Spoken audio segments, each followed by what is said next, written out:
নমস্কার বন্ধুরা, আজ আমি আপনাদের নিরামিষ ওলের তরকারি রান্না করে দেখাবো। যে রান্নাটা করা একদমই সোজা, আর রান্নাটা কিন্তু সকলে আঙুল চেটে খাবে, কথা দিলাম। তাহলে বন্ধুরা, রেসিপিটি আমি কিভাবে করছি প্লিজ একটা লাইক দিয়ে ভিডিওটি ফুল ওয়াচ করুন, তাহলে আমি কিভাবে করছি আপনারা বুঝতে পারবেন। রান্নার জন্যে এখানে আমি একটু ওল খোসা ছাড়িয়ে টুকরো করে কেটে ধুয়ে নিয়েছি। আমি এক ফালি ওল কেটে ধুয়ে নিয়েছি। আপনারা যে পরিমাণ রান্না করবেন সেই পরিমাণ নিয়ে নেবেন। এখন এই ওলের ভিতরে দিয়ে দেবো একটু জল।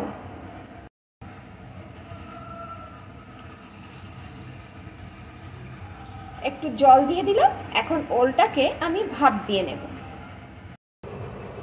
ওলটা ভাপ দেওয়ার জন্যে আমি পাত্রটা ধরে ইন্ডাকশন ওভেনে বসিয়ে দিয়েছি।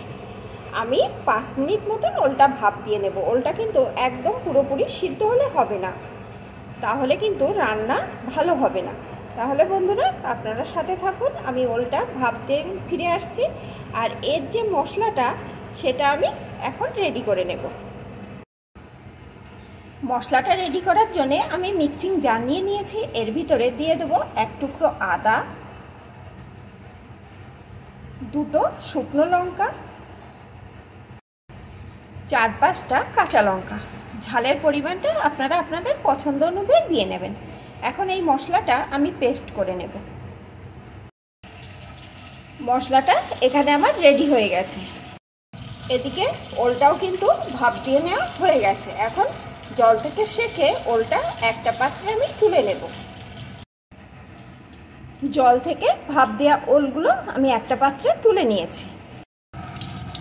এদিকে কড়াইয়ে আমি পরিমাণ মতো সর্ষের তেল দিয়ে দিয়েছি। এখন এই তেলের ভিতরে ভাপ দিয়ে রাখা ওলটাকে দিয়ে দেব।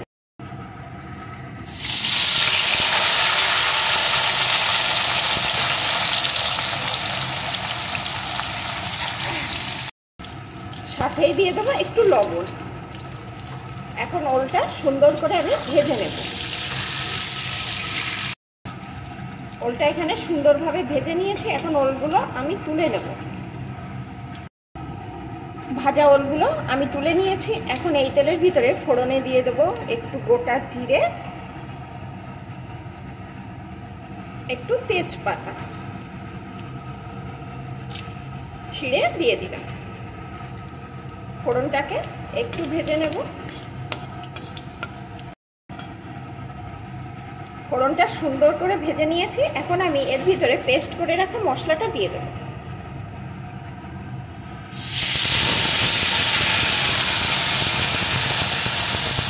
মশলাটাকে একটু কষিয়ে নেব।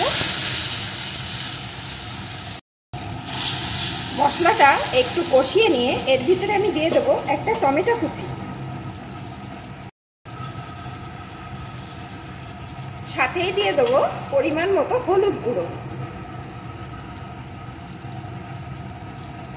আর দিয়ে দেবো স্বাদ মতো লবণ। ওল ভাজার সময় কিন্তু লবণ দেওয়া ছিল, সেই বুঝে এখানে লবণটা দিতে হবে। লবণ ঝালের স্বাদ সকলের সমান হয় না, যে যেমন পছন্দ করেন তেমন দিয়ে নেবেন। এখন আরও কিছুক্ষণ আমি এই মশলাটা কষিয়ে নেব।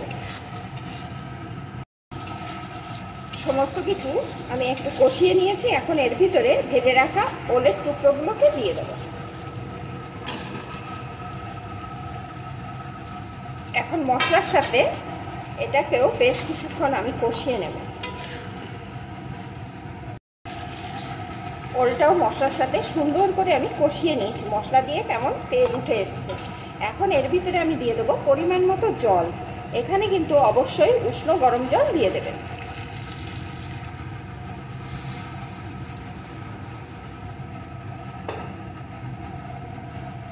এখন এটাকে কিছুক্ষণ ফুটিয়ে নেব। এটা এদিকে ফুটতে থাক। এখন এর আরেকটা মশলা আমি রেডি করে নেব। একটা মশলা তৈরি করার জন্যে এখানে আমি একটা কড়াই ভালো করে গরম করে নিয়ে গ্যাসের জোরটা কিন্তু একদম লোতে করে দিয়ে দিয়েছি। এখন এর ভিতরে দিয়ে দেবো আমি একটু গোলমরিচ, একটু গোটা জিরে, গোটা ধনে, আর দিয়ে দেব একটু তেজপাতা ছিঁড়ে। বন্ধুরা, আমার যে পরিমাণ তরকারি আছে সেই বুঝে আমি এখানে মশলাটা দিয়ে দিলাম। এখন অল্প আছে বেশ কিছুক্ষণ ধরে মশলাটা সুন্দর করে ভেজে নেব। মশলাটা লক্ষ্য রাখতে হবে যেন পুড়ে না যায়, অল্প আছেই কিন্তু এইভাবে ভাজতে হবে। অল্প আছে বেশ কিছুক্ষণ ধরে মশলাটা আমি ভেজে নিলাম। এখন একটু ঠান্ডা হওয়ার পর মশলাটা আমি গুঁড়ো করে নেব।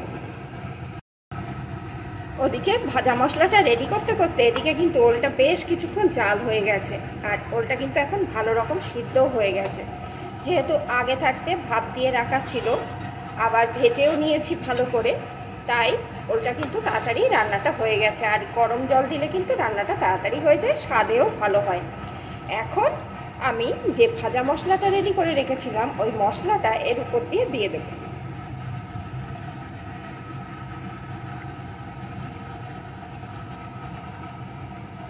এখন একটু মিশিয়ে নেব।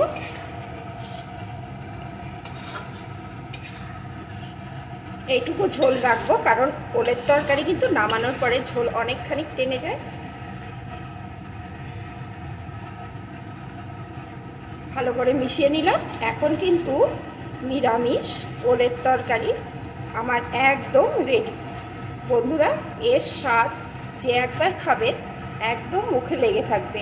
আর যারা ওলের তরকারি পছন্দ করে না তাদের একবার এইভাবে রান্না করে দিয়ে দেখবেন, তারা তো খাবেই, বরঞ্চ বাড়ির সকলে কিন্তু আঙুল চেটে এই তরকারিটা খেয়ে নেবে আর আপনাকে বলবে বারবার এইভাবেই রান্নাটা করতে। এখন এই নিরামিষ ওলের তরকারি আমার একদম রেডি। বন্ধুরা, আমি নামিয়ে নেব। আপনাদের আমার এই রেসিপিটি কেমন লাগলো প্লিজ কমেন্ট করে জানাবেন। ভালো লাগলে অবশ্যই কিন্তু একটা লাইক দিয়ে দেবেন।